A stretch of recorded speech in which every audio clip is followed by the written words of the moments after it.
Assalamualaikum warahmatullahi wabarakatuh. Selamat siang Bapak Ibu.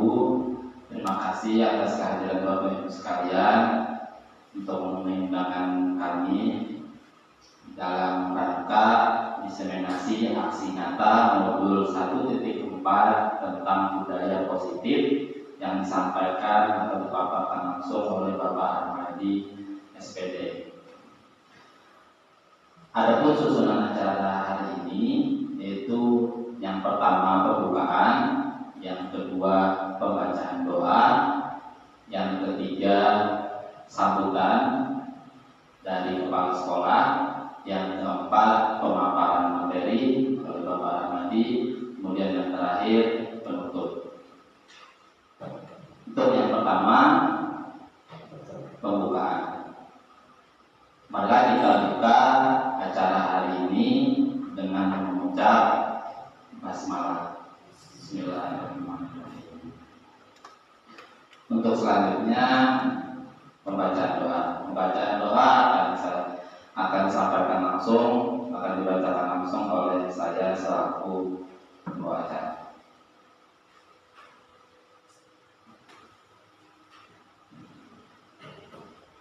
Mohon izin, doa hari ini akan dipimpin secara bersama. Bismillahirrahmanirrahim. Alhamdulillahirabbil alamin. Wassalatu wassalamu ala asyrofil anbiya'i wal mursalin sayyidina Muhammadin wa ala alihi washabbihi ajma'in. Ya Allah, Tuhan yang Maha Kuasa, kami hadir di hadapan-Mu pada kesempatan yang berharga ini untuk memohon rahmat dan petunjuk. Kami bersyukur kepada-Mu atas anugerah hidup dan kesempatan untuk berkumpul dalam kegiatan diseminasi dengan tema budaya positif di sekolah. Kami mohon kepada-Mu ya Allah agar Engkau memberkahi setiap langkah yang kami ambil dalam usaha menyebarkan budaya positif di kalangan siswa dan sekolah. Berikanlah kami dan khususnya kepada Bapak Armadi SPD, calon guru penggerak yang memimpin acara ini, yaitu kebijaksanaan, kekuatan dan kelancaran dalam setiap tindakan yang dilakukan. Ya Allah, jadikanlah kami para pendidik yang menjadi teladan bagi generasi muda kami. Bimbinglah kami agar mampu mendidik dengan penuh cinta, kejujuran dan kasih sayang. Berikanlah kepada kami kekuatan untuk menjalankan tugas ini dengan penuh dedikasi. Kami juga memohon kepada-Mu ya Allah agar Engkau menjauhkan anak-anak didik kami dari pengaruh negatif yang dapat merusak budaya positif yang kami upayakan untuk tanamkan. Lindungilah mereka dari godaan yang dapat merusak masa depan mereka, dan berikanlah mereka keteguhan hati untuk mengikuti jalan yang benar. Kami berdoa agar setiap upaya kami dalam menyebarkan budaya positif ini dapat memberikan manfaat yang sebesar-besarnya bagi semua yang terlibat, dan semoga hal ini juga menjadi sumber inspirasi bagi semua yang hadir. Kami mohon agar segala yang kami lakukan hari ini mendapat ridho-Mu dan menjadi amal yang Engkau terima. Ya Allah, Engkau adalah Maha Mengetahui dan Maha Mendengar. Kabulkanlah doa kami. Rabbana atina fid dunya hasanah wa fil akhirati hasanah wa qina adzabannar. Subhana rabbikal izzati amma yasifun wa salamun alal mursalin walhamdulillahi rabbil alamin.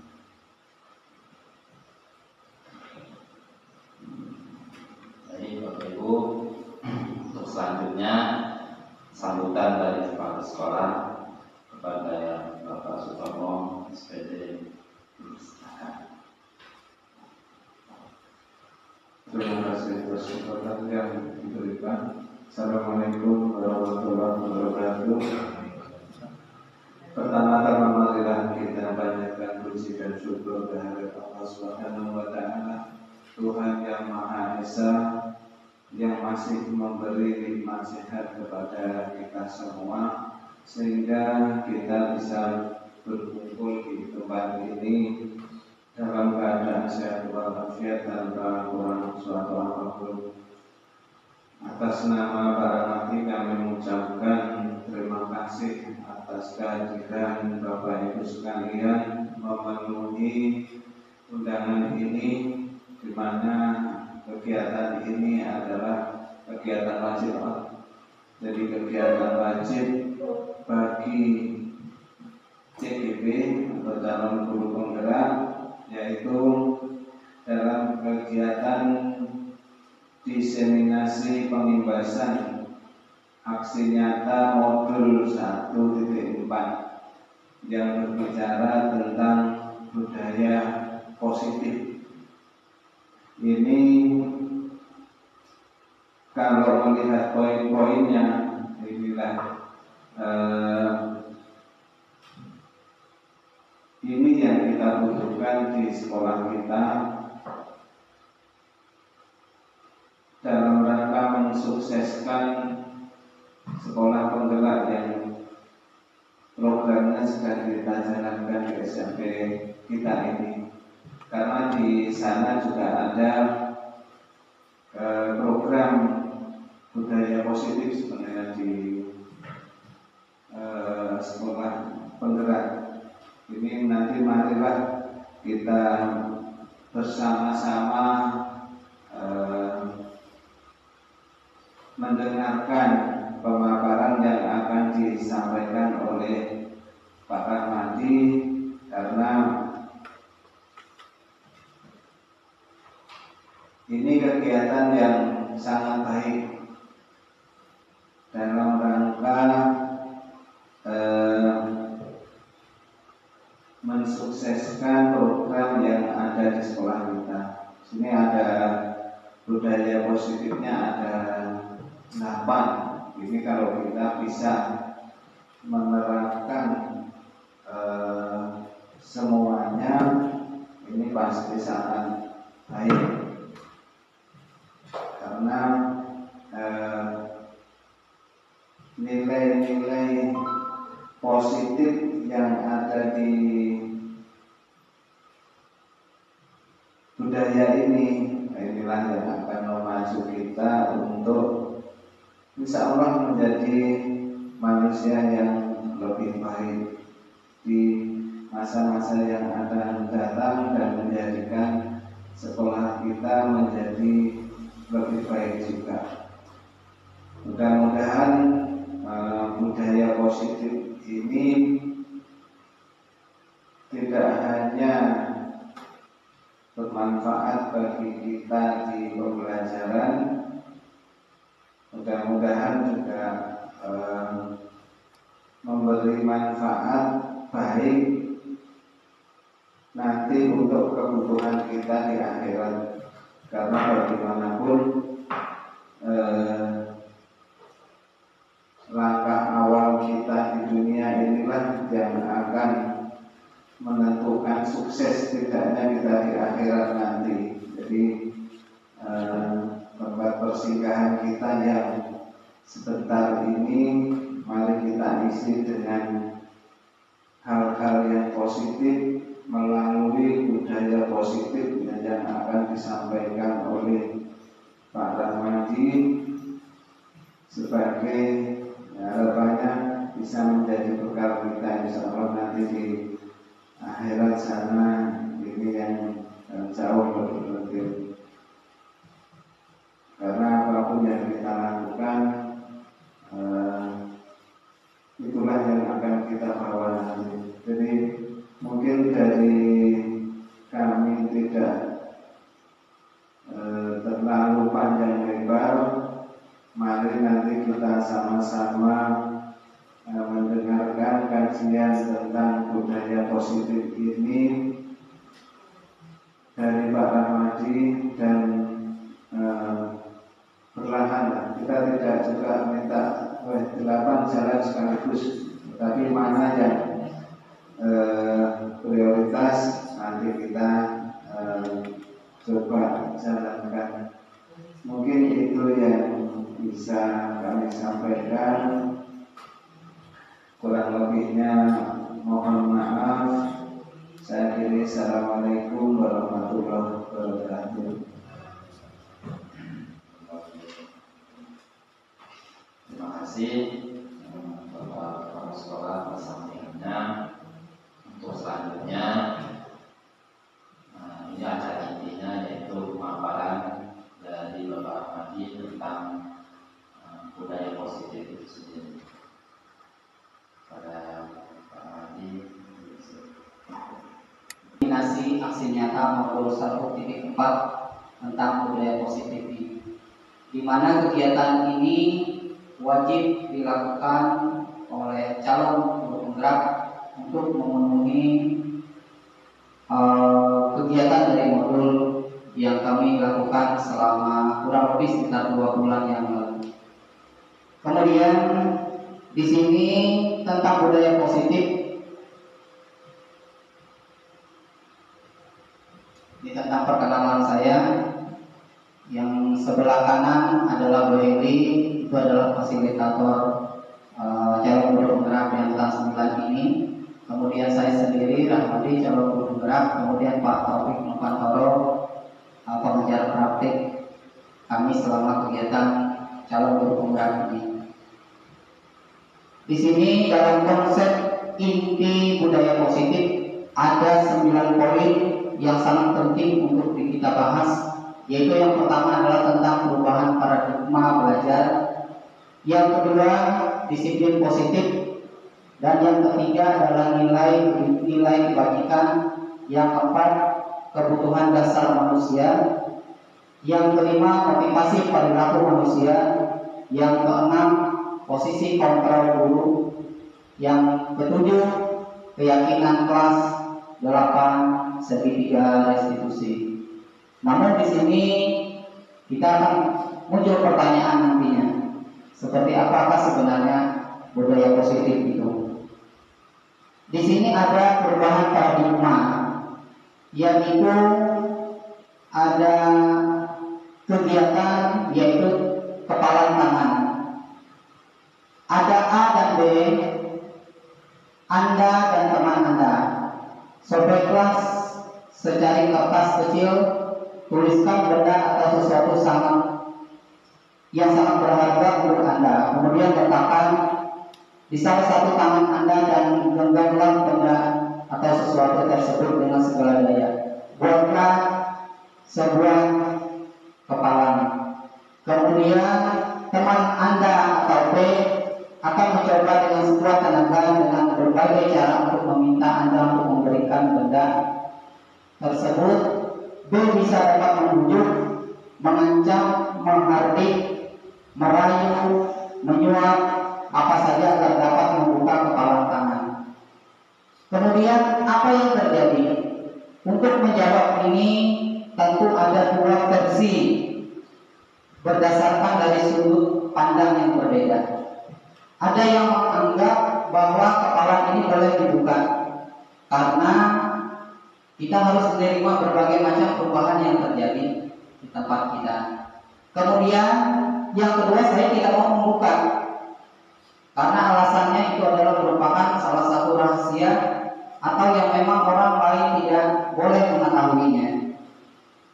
Jadi ini masing-masing kembali ke pribadi kita, apakah kita mau menerima perubahan itu ataukah tidak, karena merasa kita tetap mengepalkan tangan karena rahasia kita tadi takut untuk diketahui oleh orang lain. Jadi ini tidak perlu dijawab, Bapak Ibu. Yang berikutnya, pembelajaran dengan paradigma baru. Arti dari pembelajaran dengan paradigma baru merupakan pembelajaran yang dirancang berdasarkan prinsip pembelajaran berdiferensiasi.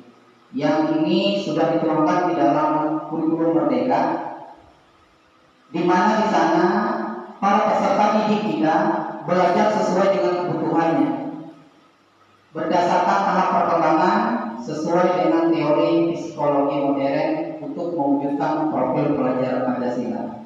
Jadi ini adalah pembelajaran berdiferensiasi. Yang berikutnya ini miskonsepsi. tentang teori kontrol. Posisi kita sebagai guru mempunyai miskonsepsi tentang teori ini, di mana kita menganggap bahwa guru dapat mengontrol murid. Kemudian yang kedua, ilusi yang kedua, bahwa kritik membuat rasa bersalah mampu menguatkan karakter dari peserta didik kita. Yang ketiga, ilusi bahwa semua penguatan positif, efektif dan bermanfaat. Yang keempat, ilusi bahwa orang dewasa itu berhak untuk memaksa siswa atau peserta didik. Teori kontrol. Teori kontrol ini adalah teori yang mempelajari tentang teknik atau strategi untuk mengatur tingkah laku manusia agar mampu menyesuaikan diri atau taat pada aturan-aturan lembaga, masyarakat, atau kelompok dalam rangka mewujudkan budaya positif yang berpihak kepada murid. Kita sebagai pendidik perlu mengubah paradigma kita dari stimulus respon ke stimulus kontrol dengan menerapkan teori kontrol lebih menjadi harmonis dalam memandang murid kita agar berdampak dan terjalin hubungan sosial antara pendidik dengan murid lebih erat lagi. Kemudian menurut paradigma teori kontrol ini, bahwa kebutuhan semua orang itu berbeda-beda, setiap orang memiliki gambaran yang berbeda. Kita berusaha untuk memahami pandangan orang lain tentang dunia. Semua perilaku memiliki tujuan, hanya diri sendiri yang mengontrol diri. Nah, ini ada sangkut paut tadi dengan kepalan tangan. Kita tidak bisa mengontrol orang lain. Yang harus dilakukan adalah hanya dengan berkolaborasi dan konsensus menciptakan pilihan baru. Model berpikir adalah menang dan menang. Nah, ini adalah untuk mengubah paradigma stimulus respon ke pendekatan teori kontrol tadi. Di sebelah kanan ada stimulus respon, yang sebelah kiri adalah teori kontrol. Secara realitanya, seorang guru menganggap bahwa kebutuhan kita itu sama.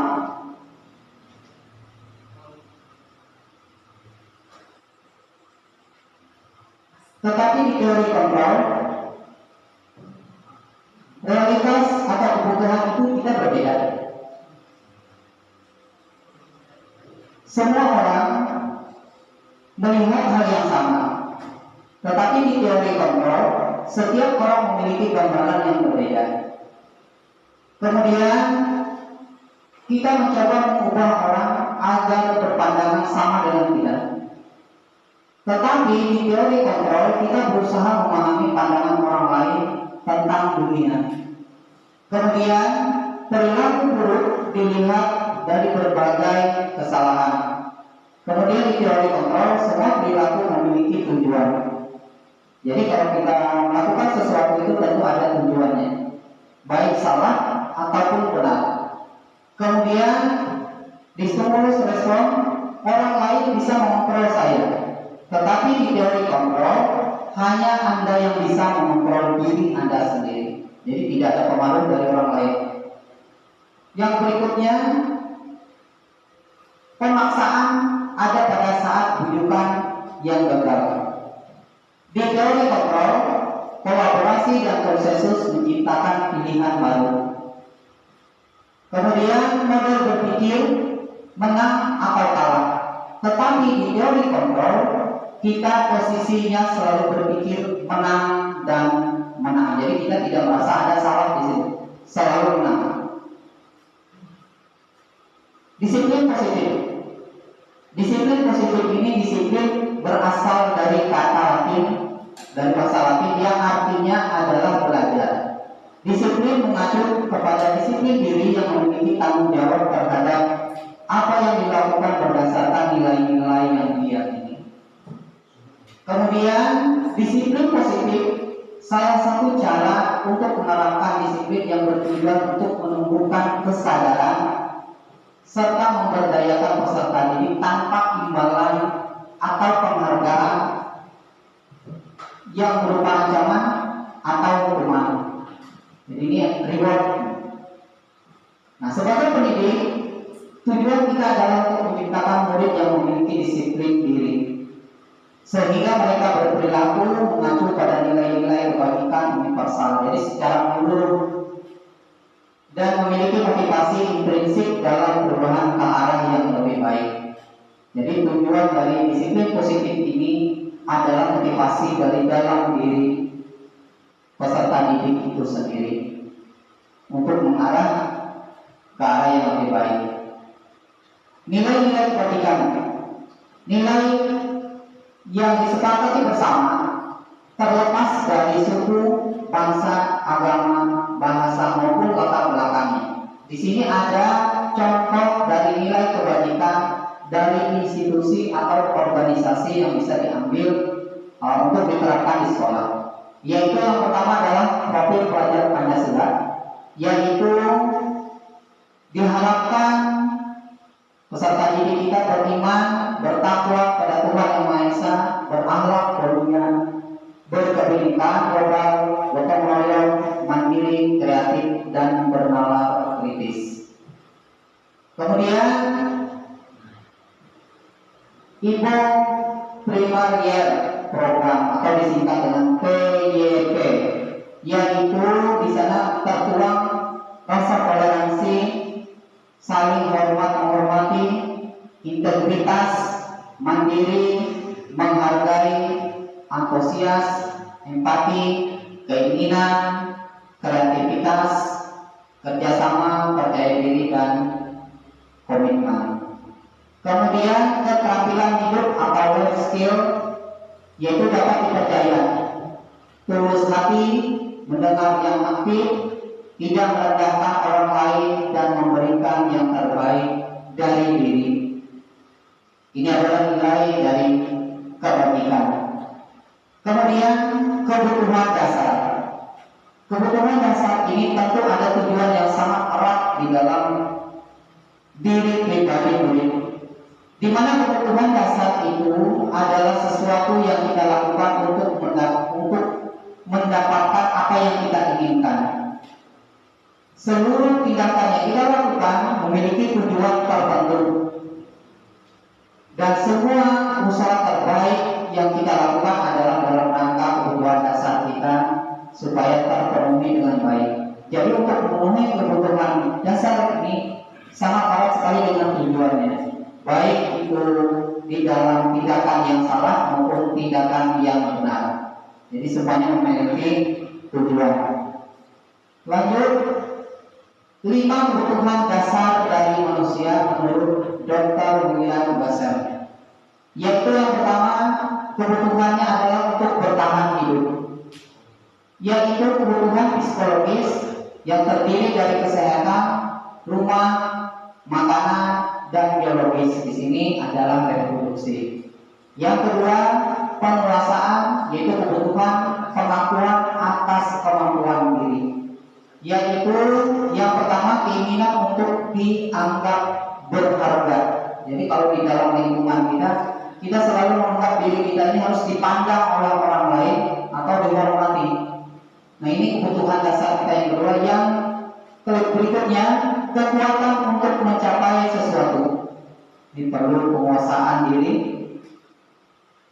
Yang ketiga, mengakui atas prestasi dan keterampilan. Jadi kita juga memerlukan supaya diakui dan berpotensi terhadap keterampilan yang kita miliki. Kemudian didengarkan dan memiliki harga diri. Jadi kita selalu menjunjung tinggi harga diri kita di sini. Kemudian kebutuhan dasar yang ketiga adalah kesenangan. Kesenangan ini bisa kita tuangkan adalah kalau untuk peserta didik kita adalah bermain, tertawa, bergurau. Tapi bagi orang dewasa ini bisa diterapkan dengan camping, kemudian traveling, jalan-jalan. Nah itu yang diterapkan untuk mendapatkan kesenangan itu. Yang keempat, kasih sayang dan rasa diterima. Ini adalah mencakup tentang kebutuhan untuk disayangi dan diterima. Yang kedua, kebutuhan tetap berhubung dengan orang lain. Jadi selalu berikatan bersama-sama dengan orang yang ada di sekeliling kita. Yang kelima, kebutuhannya adalah kebebasan. Tetapi di sini adalah kebutuhan akan pilihan.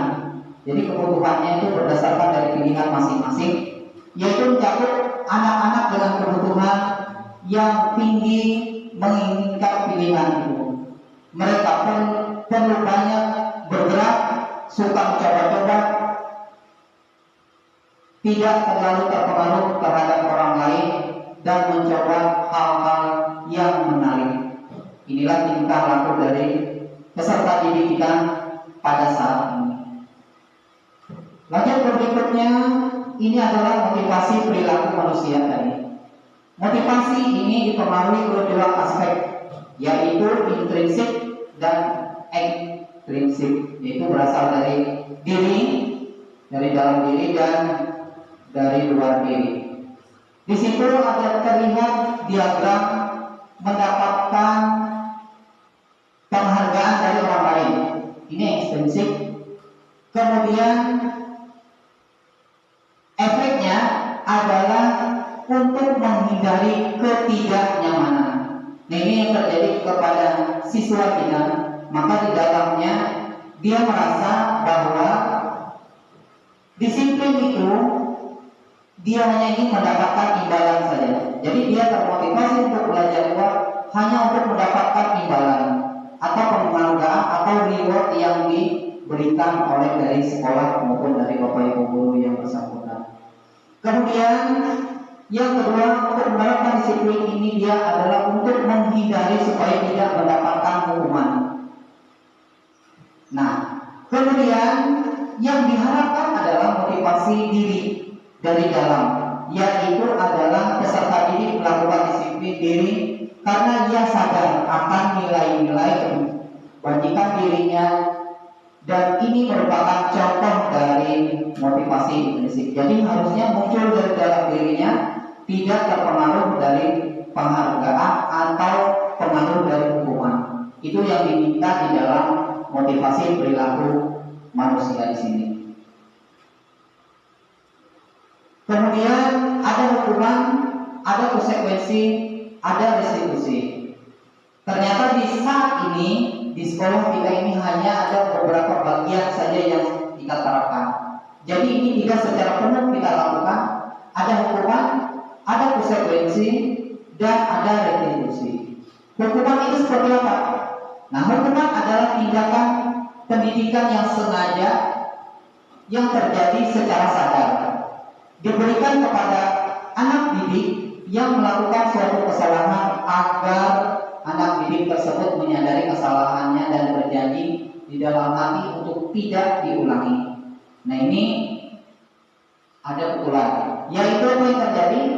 Peristiwanya tidak terencana dan terjadi hanya tiba-tiba. Di mana kejadian itu terjadi, di situ juga ada tindakan.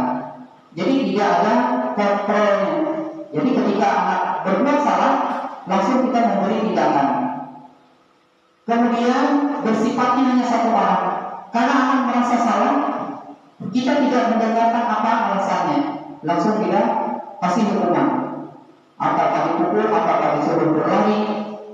Kemudian hukuman ini ada yang berupa fisik, ada yang berupa non fisik, yaitu berupa verbal, hinaan, kemudian menganggap karena kamu salah, kamu seperti ini, itu adalah verbal.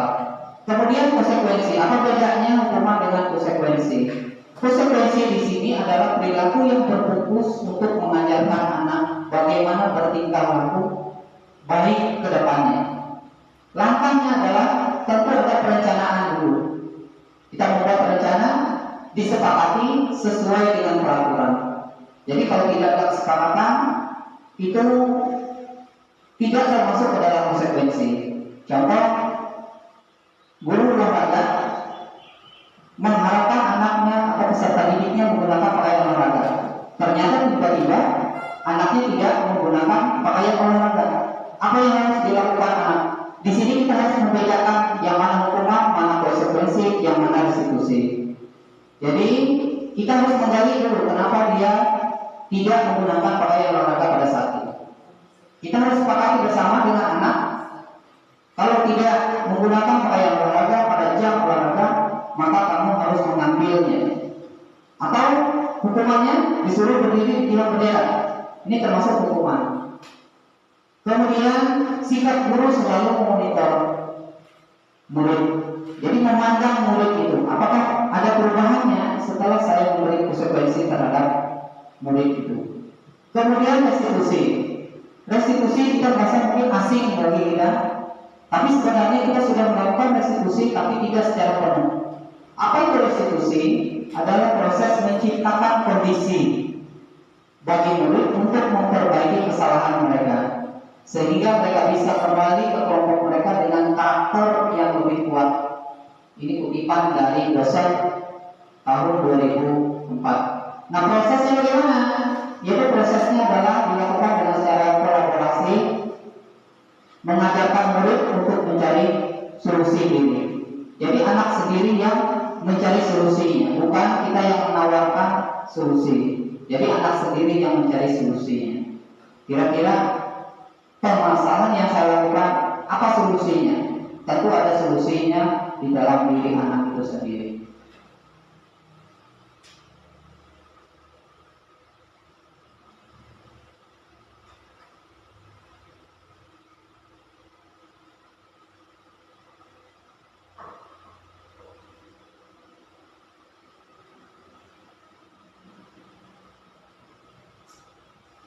Kemudian identitas.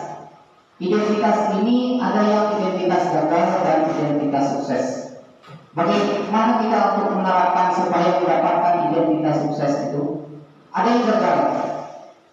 Di sini ada hukuman, konsekuensi, dan restitusi. Hukuman itu seperti apa? Murid atau anak belajar menyembunyikan kesalahannya. Kebanyakan anak-anak kita menyembunyikan kesalahan untuk menghindari hukuman itu. Misalnya kita dulu mengerjakan PR, itu PR-nya tidak dikerjakan. Kita mengambil hukuman kepada dia. Maka dia membuatlah alasan-alasan supaya dia terhindar dari hukuman itu. Nah, kemudian untuk mendapatkan identitas sukses bagaimana? Ada konsekuensinya. Anak harus taat peraturan dulu. Peraturan ini yang sudah ditetapkan oleh sekolah atau keyakinan kelas. Kemudian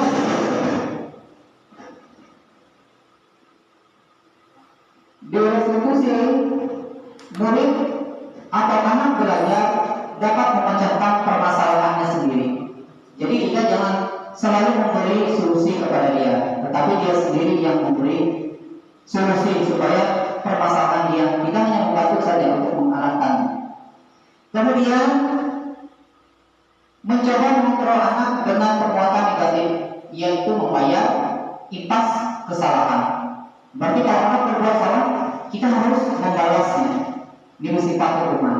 Kemudian konsekuensi mencoba mengontrol anak dengan penguatan positif, dengan cara memanggil dia, menanyakan, dan sebagainya.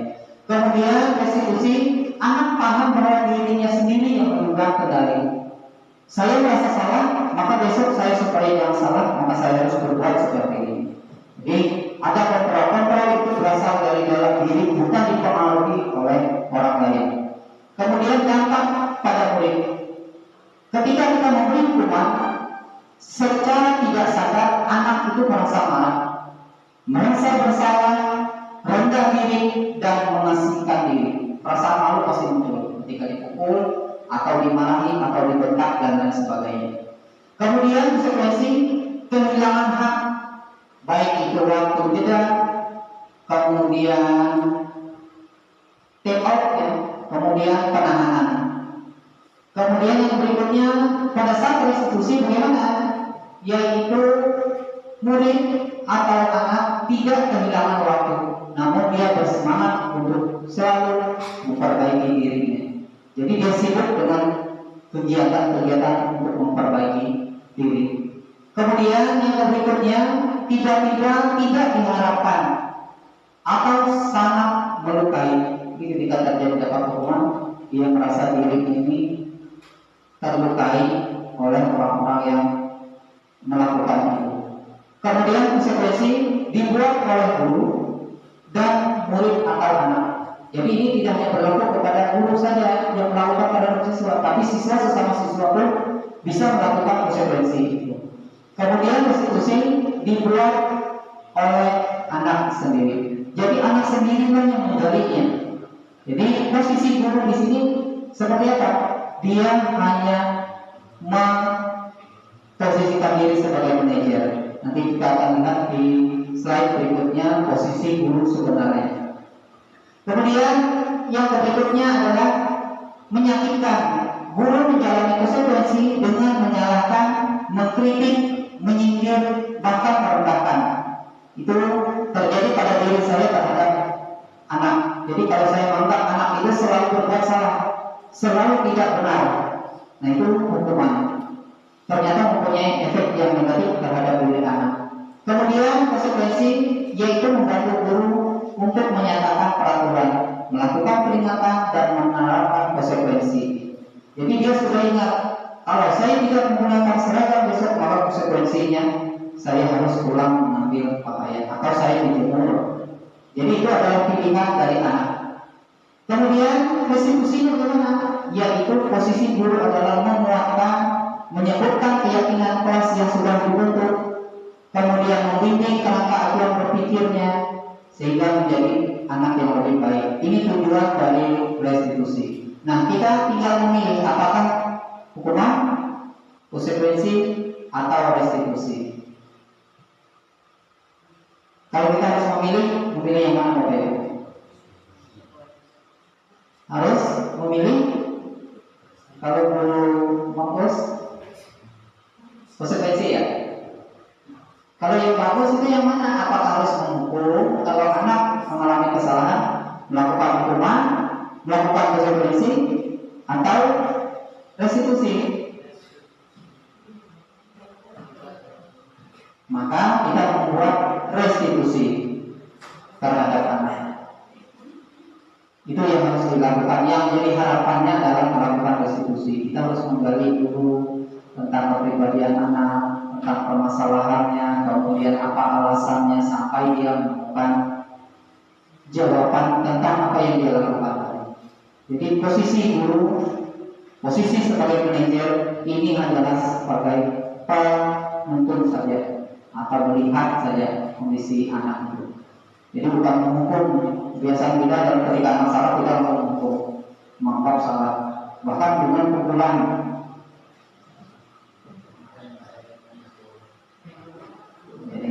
Jadi itu adalah hukuman.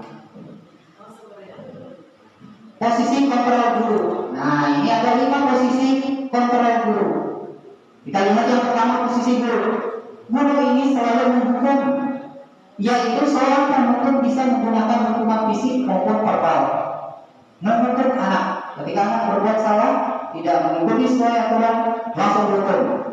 Ini posisi guru pada saat ini, kebanyakan menghukum. Kemudian membuat orang tersebut merasa bersalah. Di mana merasa bersalah? Yaitu memelas. Kalau bahasa ini memelas, kamu tidak kasihan ya dengan bapak ibu gurunya yang mengajar sampai meluangkan waktunya, tetapi kamu belum bisa. Nah, itu namanya adalah membuat siswa merasa bersalah. Jadi memelas, gurunya yang memelas terhadap siswa. Jadi seolah kayak mengeluh, karena anaknya belum bisa nih, belum bisa diatur, maka memelas oleh gurunya. Kemudian sebagai teman, ada posisi guru itu sebagai teman. Bagaimana posisi kita sebagai teman?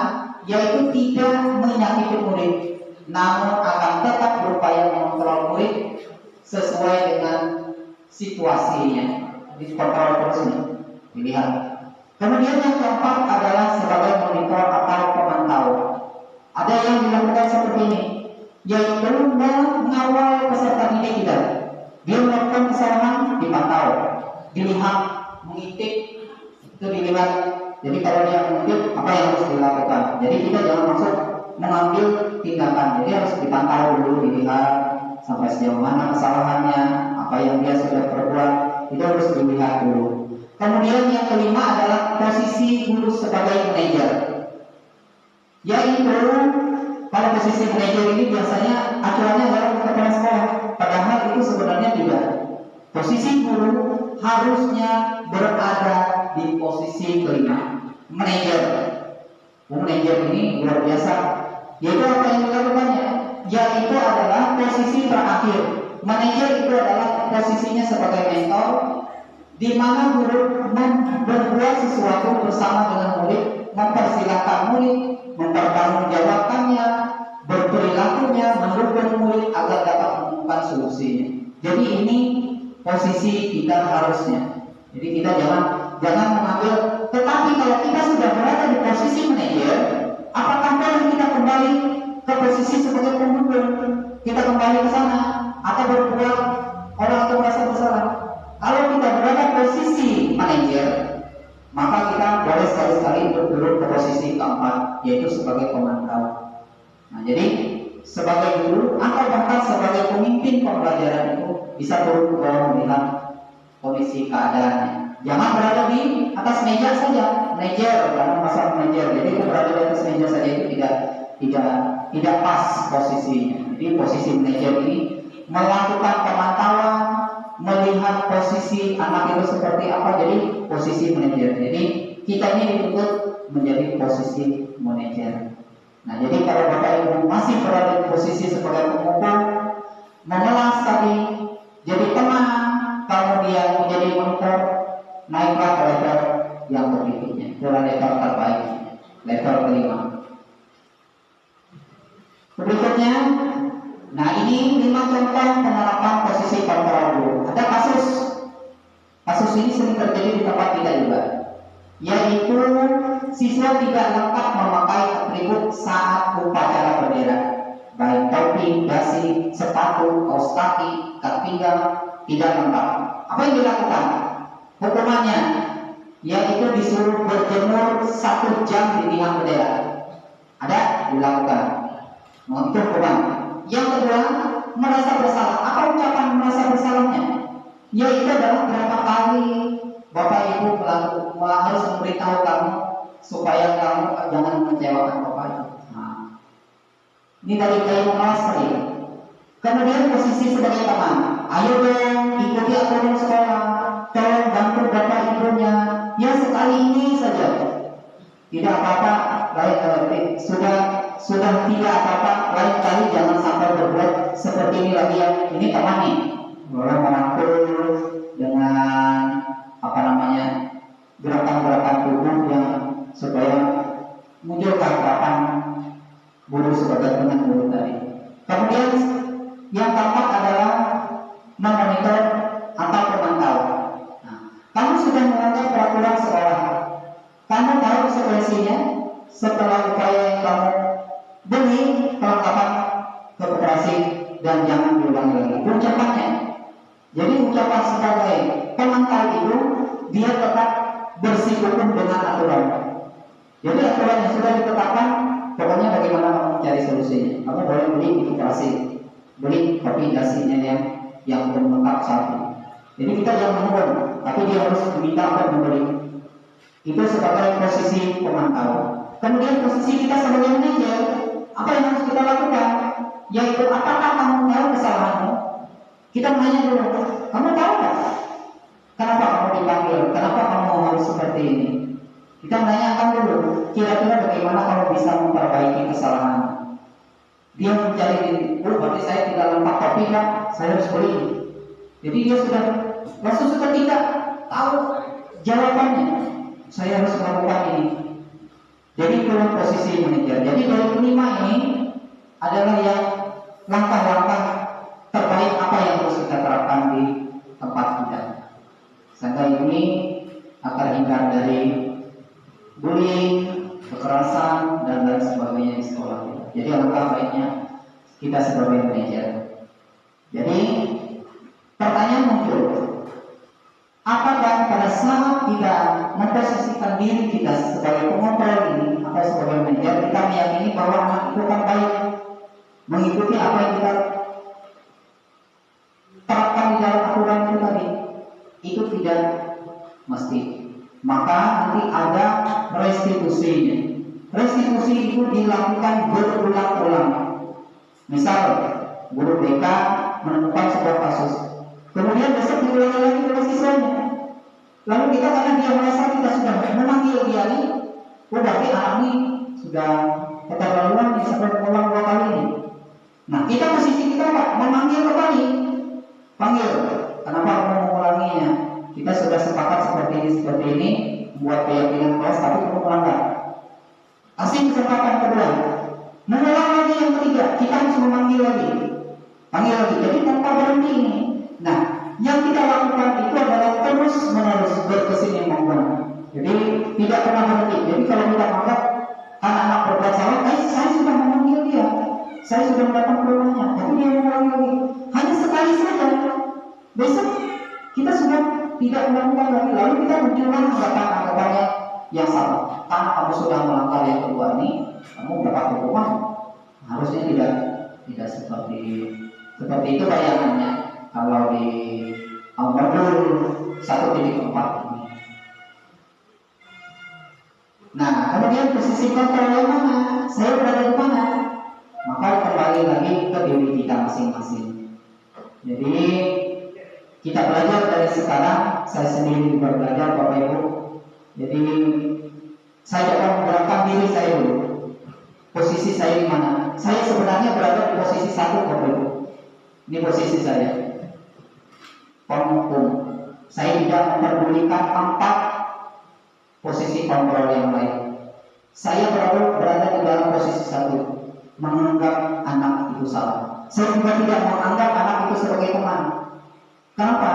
Pandangan saya, kalau dia menganggap saya sebagai teman, maka dia tidak akan terbiasa untuk menghormati orang yang lebih tua. Karena dia menganggap sebagai teman, oh ini teman saya saja, santai saja. Jadi posisi saya tidak pernah sampai ke 2, 3, 4, bahkan 5. Nah, tetapi saya berusaha paling tidak saya naik dulu ke posisi kedua. Jadi menghindari posisi 1 tadi sebagai penghukum. Nah, ini mudah kita bisa mencermati kira-kira langkah ke depan kita seperti apa. Jadi kita menghindari hukuman itu. Kemudian ini tadi posisi kontrol kita yang mana, tapi mudah-mudahan harapannya kita berada di posisi yang kelima ini. Ini posisi yang terakhir. Yang berikutnya keyakinan kelas.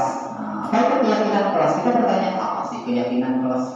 Apa bedanya dengan aturan? Kalau sudah ada aturan sekolah, maka harus buat keyakinan kelas lagi. Di sini ada berbeda. Kalau aturan sekolah itu adalah sifatnya universal. Semuanya selingkup di dalam sekolah ini, dia mengacu pada aturan. Tetapi di kelas itu lepas sudah. Lepas dari aturan sekolah. Karena kenapa? Karena di kelas itu yang berwenang adalah guru mata pelajaran pada saat itu, yang mengajar pada saat itu. Dia tidak peduli lagi dengan aturan sekolah. Misalnya anak-anak suruh bekerja, dia terus suruh tidak bekerja. Karena dia berperanan di dalam kelas itu, saya mengajak anak-anak bekerja, misalnya mencampur. Maka boleh dilakukan, karena dia punya peranan. Nah, untuk itu dia harus membuat keyakinan, disepakati oleh siswa, oleh murid. Jadi muridlah yang membuat kesepakatan itu. Kita hanya sebagai pembimbing saja, sebagai memfasilitasi saja. Jadi kita tidak punya peranan untuk menentukan. Tetapi untuk membuat keyakinan kelas ini adalah berdasarkan dari pantauan atau peristiwa yang sering terjadi. Nanti ada kasus di slide berikutnya, ada slide yang melihat kesalahan-kesalahan di dalam diri siswa. Apa yang harus kita lakukan? Nah, di sini keyakinan kelas. Kenapa tidak harus dengan peraturan kelas? Keyakinan kelas itu sifatnya abstrak. Jadi dia mengacu kepada kelas itu saja. Jadi dia berbeda dengan kelas lain. Kelas lain ada lagi keyakinan kelasnya. Jadi tidak harus sama. Jadi bisa berbeda. Kemudian berupa pernyataan universal di dalam lingkup kelas itu. Jadi dia bisa juga mengambil dari aturan sekolah, bisa juga diterapkan lagi di kelas. Itu boleh. Nah, dibuat dalam pernyataan positif, tidak menggunakan kata-kata negatif. Misalnya menggunakan kata-kata tidak. Jadi kalau slogan Pak Sampah itu buangkan sampah pada tempatnya. Jadi tidak ada kata tidaknya di situ. Jadi kata tidak itu adalah kata-kata negatif. Nah, untuk membuat keyakinan kelas ini gunakan kata-kata negatif. Saya sudah menerapkan di kelas 9C. Nah, ini mudah-mudahan di besok Senin itu sudah ditempel keyakinan kelas. Kemudian keyakinan kelas itu tidak harus banyak. Ada 10, 20, 30. Itu tidak perlu seperti itu. Kenapa? Supaya dia mudah untuk diingat. Nah, disesuaikan dengan kondisi kelasnya, kemudian mudah diterapkan, mudah diingat oleh siswanya. Besok saya jangan sampai terlambat lagi nih. Nah, jadi seperti itu. Kemudian untuk melakukannya harus melibatkan seluruh warga sekolah atau kelas itu sendiri. Jadi tidak ada, kalau yang ada tidak hadir, kita tunggu sampai hadir semua, baru kita sama-sama membantu. Ini adalah keyakinan kelas dari kelas 9C yang sudah saya lakukan. Namun di sini tulisannya tidak jelas, ada beberapa ini keyakinan kelas. Nah, kemudian yang berikutnya adalah segitiga restitusi. Segitiga restitusi ini adalah lanjutan dari posisi kontrol kita tadi, yaitu segitiga restitusi adalah suatu proses dialog, kemudian dijalankan oleh guru agar dapat menghasilkan murid yang mandiri dan bertanggung jawab. Misalnya anak melakukan salah, kita panggil, kita lakukan restitusi. Ada 3 langkah untuk melakukan restitusi itu, yaitu untuk menstabilkan identitasnya. Jadi kita menanya dulu identitasnya, kenapa kamu melakukan ini. Sini ada sedikit kutipan dari pernyataannya. Kamu bukan satu-satunya yang pernah melakukan salah. Jadi boleh kita ucapkan itu untuk menggali dari identitasnya tadi. Setiap orang pasti melakukan kesalahan. Jadi kita bisa menunjuk diri kita untuk menggali identitas tadi. Kemudian langkah yang kedua adalah yang sebelah kanan. Sisi yang sebelah kanan adalah validasi tindakan yang salah. Kita validasi dulu. Apa yang kita validasi? Ini ada pernyataannya yang kita letakkan terhadap anak tadi. Pernyataan seperti apa? Kamu tentunya punya alasan mengapa kamu melakukannya. Kamu hari ini tidak lengkap pakaianmu, kenapa kamu melakukannya? Nah, itu yang kita tanya, kita gali dulu. Mungkin alasannya macam-macam alasannya. Karena dia untuk menghindari hukuman, menghindari konsekuensi tadi. Tetapi kita berusaha untuk meyakinkan dia bahwa restitusi itu tidak ada kaitannya dengan hukuman atau konsekuensi. Kemudian, adakah cara yang lebih efektif untuk mendapatkan apa yang kamu butuhkan? Nah, di sini dia melakukan sudah. Dia untuk mencari apa yang harus saya lengkapi di dalam diri saya. Tadi saya bicara tidak lengkap seragam saya, pakaian saya tidak lengkap. Apa yang harus saya lakukan? Kita gali di dalam validasi tindakan yang salah.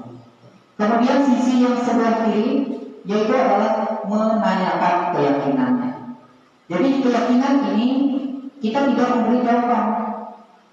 Kita tidak memberi jawaban. Kamu tidak lengkap kayak kamu harus kayak gini, beli di koperasi, uangnya ditabung. Itu kita memberi solusi itu. Tetapi anak diminta untuk memecahkan permasalahannya sendiri. Apa yang harus dia lakukan? Yaitu yang kita tanyakan dengan kata-kata tidak adalah meyakinkan kelas apa yang kita sepakati di kelas. Misalnya anak terlambat 5 menit, 10 menit, kita ada keyakinan kelas yang kita sudah tempelkan. Ada pelanggaran. Kamu ingat ada tentang keyakinan kelas kita? Masih dia ingat?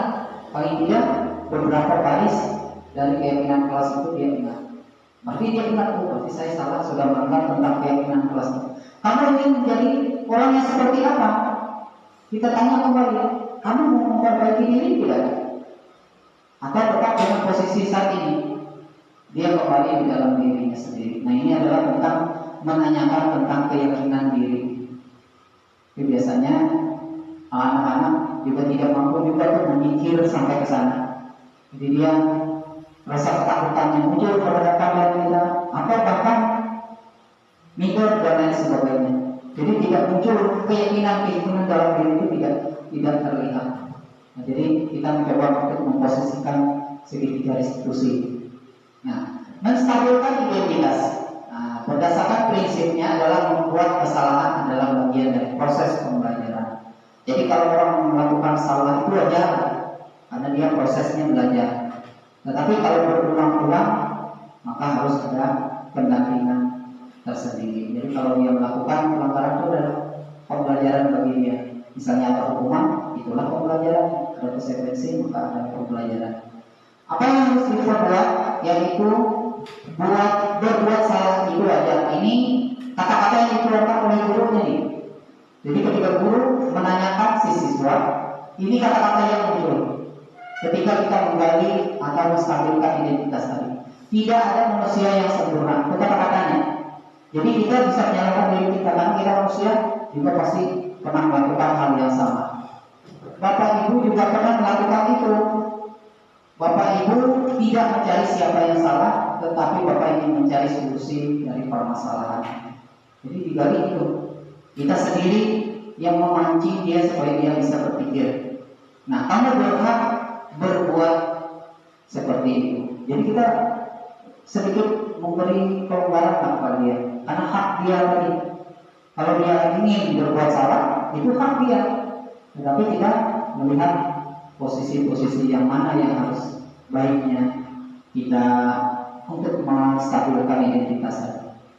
Kemudian validasi tindakan yang salah.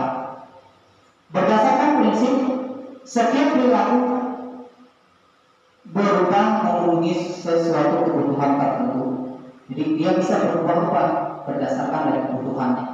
Jadi kebutuhan itu bisa pada saat sesaat itu atau berlanjut.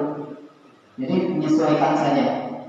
Nah, di untuk memvalidasi tindakan yang salah tadi, pertanyaan kita sebagai guru, kamu pasti punya alasan mengapa kamu melakukannya. Alasannya pasti saya berangkat tadi ke sekolah buru-buru Pak. Jadi saya lupa membawa kelengkapan sekolah saya tadi, sehingga saya terlambat. Saya tertinggal Pak karena saya bermain game tadi malam. Nah, ini adalah kita menggali mengapa dia melakukan itu adalah alasan tuh. Alasan untuk menggali tindakan yang salah tadi. Kemudian padahal kamu melakukan yang lebih buruk daripada itu. Bisa dia melakukan lebih buruk daripada itu. Bahkan dia hanya menggunakan celana pendek berkaos dalam saja. Aku mau pulang sekolah seperti ini aja. Dia lebih buruk lagi bisa melakukan itu. Kemudian kamu patut bangga karena telah melindungi sesuatu yang penting buatmu. Dia melindungi apa yang dilakukannya seperti yang pada kepalan tangan tadi. Kemudian kamu melakukannya karena mempertahankan sesuatu yang penting bagimu. Ada yang merasa penting bagi dia, maka dia mempertahankan itu. Ini yang harus kita gali lebih dalam. Nah, kemudian menanyakan keyakinannya. Berdasarkan prinsip teori kontrol bahwa pada dasarnya kita termotivasi secara prinsip dari dalam diri. Jadi bukan berasal dari luar. Apa yang kita tanyakan? Apa keyakinan kelas kita? Kita menanyakan keyakinan kelas. Buanglah sampah pada tempatnya. Jagalah kebersihan di kelas 9 CMA. Itu adalah keyakinan kelas. Kemudian seperti apa gambarannya sebuah kelas yang ideal menurut kamu? Bagaimana sekolah yang ideal menurut kamu? Apakah mengikuti aturan yang ditetapkan atau kita buat aturan yang baru? Itu tentu berdasarkan dari tanggapan-tanggapan dari anak tadi. Kamu ingin menjadi orang yang seperti apa? Nah, tentu dia kembali di dalam diri. Apakah saya posisi dalam terburuk atau lebih baik? Maka dilihatlah posisi dia di sini. Ini untuk menanyakan keyakinan. Nah, ini kasus yang saya angkat. Faisal merupakan siswa kelas 9A SMP Negeri 1 Balerian. Pada hari Jumat pukul 7 WIB, seluruh siswa melakukan literasi yang dilakukan di depan kelas masing-masing selama 15 menit. yang dipimpin oleh seorang guru yang ditugaskan tiap harinya secara bergiliran. Kemudian setelah selesai melakukan literasi, seluruh siswa langsung masuk ke dalam kelas yang ditandai dengan bunyi bel sebanyak 3 kali. Namun Faisal malah berlari ke kantin untuk sarapan pagi dan tidak memperdulikan bel yang telah berbunyi. Setelah selesai makan, langsung Faisal menuju ke kelas. Ternyata ia sudah terlambat 10 menit dan terlihat dia tertunduk dan merasa malu. Ini ada video pendek yang sudah saya tulis di dalam slide ini tentang Faisal. Gimana?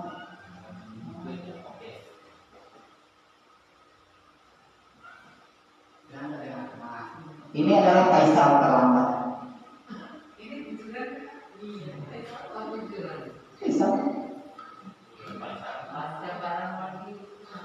Dia terlambat. Kawan-kawan yang lain kelas sudah sepi, orang-orang sudah sepi, dia terlambat.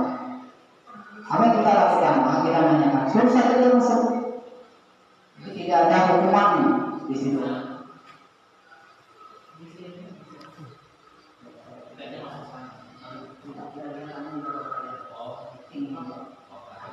Apa yang harus dilakukan oleh seorang guru ketika dia menemukan masalah seperti ini? Jadi silahkan dia masuk walaupun terlambat tadi. Tetapi setelah selesai pembelajaran, maka kita meminta dia menemui kita. Jadi meminta di sini bukan memanggil saksi, memanggil beberapa orang guru atau BK, itu tidak perlu. Jadi di sini adalah penanganannya pribadi saja untuk melihat sejauh mana posisi dia tadi. Ini kita panggil. Ini sama persis seperti yang dilakukan oleh guru BK. Di guru BK ketika menemukan langsung melakukan restitusi, menggali dari sedikit restitusi tadi. Tanyakan saja di situ sampai sejauh mana dia sehingga melakukan keterlambatan masuk dalam kelas tadi. Begitu juga kasus pada saat ini adalah yang sering membawa makanan ke dalam kelas.